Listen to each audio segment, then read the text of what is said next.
Sa lahat po ng mga Pilipino nating mga kababayan ngayon na makapanood po sa babala ng ating kaibigan, guys, nababahala si kaibigan, matutupad na ang mga hula.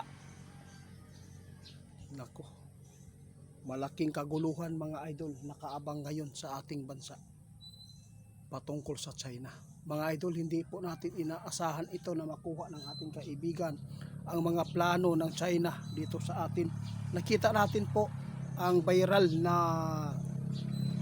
pamamalo ng Chinese sa Coast Guard natin dito sa Pilipinas, kung saan grabe po ang kanilang ginawa sa atin. Mga idol, babala nilinyo, maghanda kayo dahil mangyayari na talaga ang hinuhulaan po nilang mga kaguluhan. Kaibigan,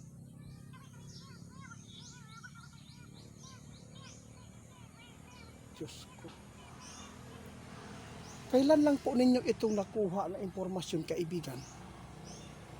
Dahil ako mismo ay nag-alala din dahil sa balik tensyon po sa pagitan ng Pilipinas at ang China, dahil sa ginawa ng Chinese sa Coast Guard namin.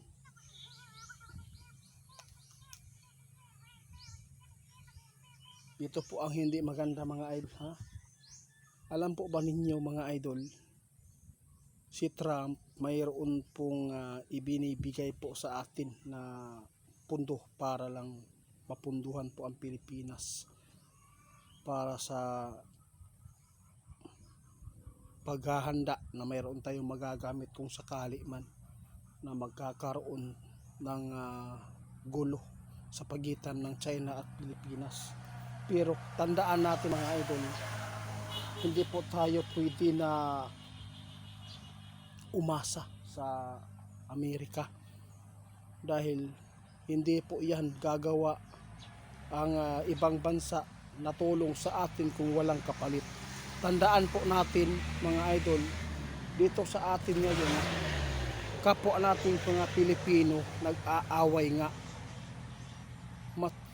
much more kung kining gikadlukan ni kaibigan karon ang China, kay naay plano gyud mga idol na girahon daw ta, maugid ni ang giingon ni kaibigan.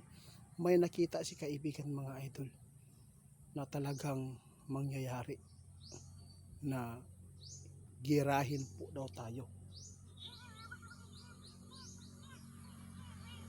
Nag-alala si kaibigan mga idol dahil ang ating presidente wala pong kibo, wala ang pinagtutuunan po nila ngayon ng pansin itong pampolitiko, pang sariling kapakanan, para ang mga Duterte hindi na makaupo sa Pilipinas na mga posisyon na matataas.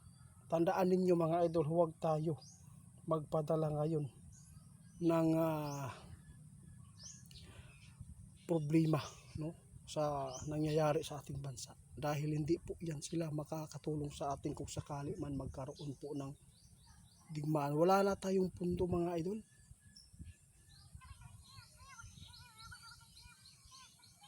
Tama ka, hindi tayo pwedeng umasa. Malapit na ang digmaan sa Pilipinas. Ang sa amin, ito lang, magtanim na lang tayo mga idol, ha?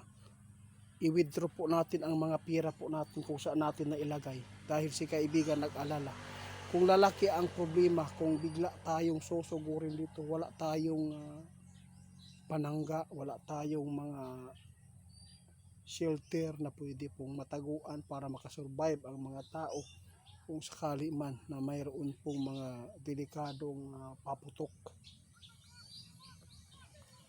Nag-alala sila nyo mga idol, talagang pumasok talaga ito sa kanila na malapit na po daw makaranas ay Pilipinas ng digmaan sa pamamagitan po ng gulo sa dagat.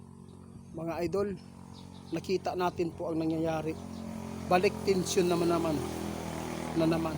Kaya si Trump, hindi po natin pwedeng asahan ang kanyang tulong, dahil po posible tayong mapapahamak mga idol. Ang gagawin lang natin po sana dito, paghandaan natin lahat ng mangyayari. Kahit ano pa ang mga pundo na ibibigay sa atin para lang mayroon tayong gamit sa pangdigma, hindi pa rin yan kaya na talunin ang China. Ito po ang sabi ng ating kaibigan. Malakas sila mga idol. Drone lang po mga idol ha. Drone lang ang gagamitin nila, sabi ng ating kaibigan. Pwede nang giba lahat ang mga infrastruktura doon sa Luzon mga idol. Ito po. Paano na lang mga idol? Ilang drone ang meron sa China kung ikumpara dito sa atin. Kaya tandaan ninyo mga idol, napakaswerte ngayon ang tulad po naming mga nakatira sa bundok, dahil posible pa kami makasurvive sa mga anumang kapahamakan, tulad po ng mga pagkain na mga tanim namin dito na nakukuha sa ilalim po ng lupa. Mga idol, hindi po ito biro, itong ikinababahala ng ating kaibigan ngayon.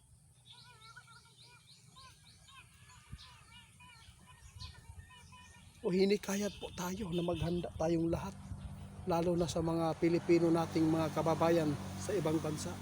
Guys, kayo na lang bahala mga idol kung ano po ang inyong pagpapasya, kung ano ang inyong gagawin para po maisipti po natin ang ating buong pamilya, mga anak at apo.